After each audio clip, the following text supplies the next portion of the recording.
the police department and other law enforcement officials at the scene in Lower Manhattan where a truck collided with a bus after striking people on a bike path. Bryan R. Smith for the New York Times. Good morning on this drab Wednesday. A driver in a pickup truck killed 8 people and injured 11 in Lower Manhattan on Tuesday, in what officials are calling an act of terrorism.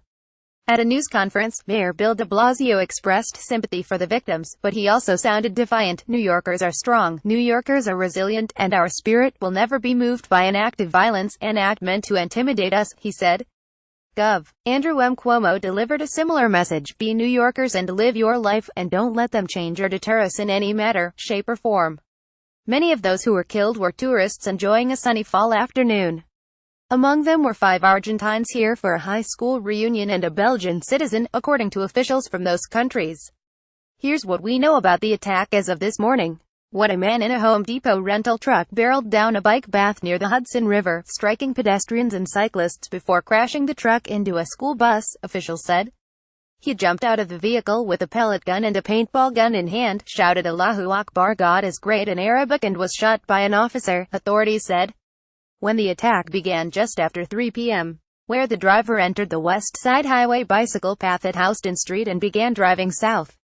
His truck collided with a school bus at Chambers Street, nearly a mile away. Officials identified Sayfullo Saipov, 29, who moved to the United States from Uzbekistan in 2010, as the driver of the truck. He had apparently lived in Paterson, New Jersey, and Tampa, Florida. After he was shot in the abdomen by the police, he was taken into custody and transported to a nearby hospital. He remained in stable condition as of early Wednesday morning, according to the police. Why it is still not known what motivated the attack. Investigators found handwritten notes in Arabic near the truck that indicated allegiance to the Islamic State, but they are treating the episode as a case of an attack inspired by the group. Here's what else is happening. Weather. Welcome to November. It's cool and gray. Temperatures this morning may dip into the low 40s, but the sun will accompany you on your commute. The rest of the day is a trade-off. More clouds will roll in this afternoon, but temperatures should rise to 57. In the news at the Village Halloween Parade, which kicked off hours after the truck attack, the crowd was thinner and more muted, attendees said. New York Times. Universal pre-kindergarten stands out as Mayor Bill de Blasio's most salient achievement, but it also came with lasting consequences. New York Times. Mayor Bill de Blasio at the School of Journeys, a pre-kindergarten program in Brooklyn. PerryThe New York Times. The battle over the sale of Starrett City, the largest federally subsidized housing complex in the country, is a messy family drama. New York Times. A 96-year-old retired priest who was once a high-ranking official of the Archdiocese of New York was arraigned on charges of possessing child pornography. New York Times. For Philip D. Murphy, a Democratic candidate for New Jersey governor, 2 key resume entries are often left unspoken. New York Times. Connecticut approved a $40.2 billion budget after debate and delays forced the state to operate without one for 123 days. New York Times. Gov. Dannel P. Malloy of Connecticut, a Democrat. MirkoThe Courant. The Associated Press. A distinguished historian at Columbia University who was accused of kissing and groping a female doctoral student has stepped down. New York Times. Reza Zarrab, a Turkish gold trader who has been charged in Manhattan with conspiring to violate the United States sanctions on Iran, may plead guilty.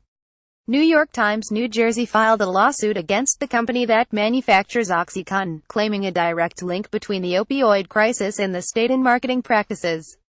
CBS Today's Metropolitan Diary. Please take all your belongings for a global look at what's happening. See your morning briefing.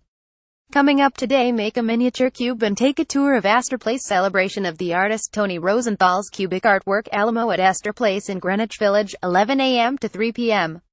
Free. Learn how to write and illustrate a children's picture book at the 53rd Street Library in Midtown Manhattan.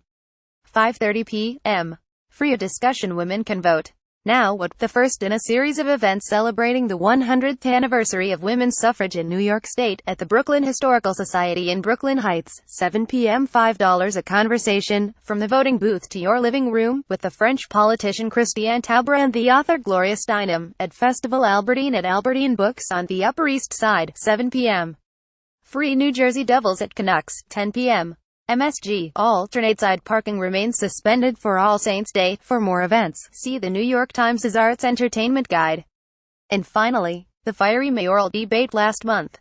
Pool photo by Jefferson Siegel. The final debate of the mayoral campaign is tonight. It's the second meeting of Mayor Bill de Blasio, a Democrat Assemblywoman Nicole Maliotakis, a Republican, and the independent businessman Bo Dietl. Undoubtedly, yesterday's terrorist attack will be on everyone's mind, and the topic of terrorism and safety will almost certainly come up. A few other points to watch. Mr. de Blasio has some explaining to do. Since the last debate, Jonah S. Rechnitz, a wealthy real estate developer, testified that he bought access to the city's political and law enforcement circles in exchange for favors for himself and others. The moderator is going to want to talk about it. His opponents are going to want to talk about it. He's not going to want to talk about it, said Shane Goldmacher, who covers New York politics. It's an important night for Ms. Maliotakis. People want to know what would look different in an administration of Nicole Maliotakis, and I'm not sure she's articulated that, said J. David Goodman, who covers City Hall. This is sort of her last chance to convince voters that she has the stature and gravitas to be mayor. Expect a quieter debate than the first, if only because the crowd size will be smaller. The debate begins at 7 p.m. and will be broadcast on CBS 2, 1010 WINS, WCBS 880 and at NewDailyNews.com. New York Today is a morning roundup that is published weekdays at 6 a.m. If you don't get it in your inbox already, you can sign up to receive it by email here. For updates throughout the day, like us on Facebook. What would you like to see here to start your day? Post a comment, email us at nytoday@nytimes.com, or reach us via Twitter using nytoday. Follow the New York Today columnists, Alexandra Levine and Jonathan Wolfe, on Twitter. You can find the latest New York Today at nytoday.com.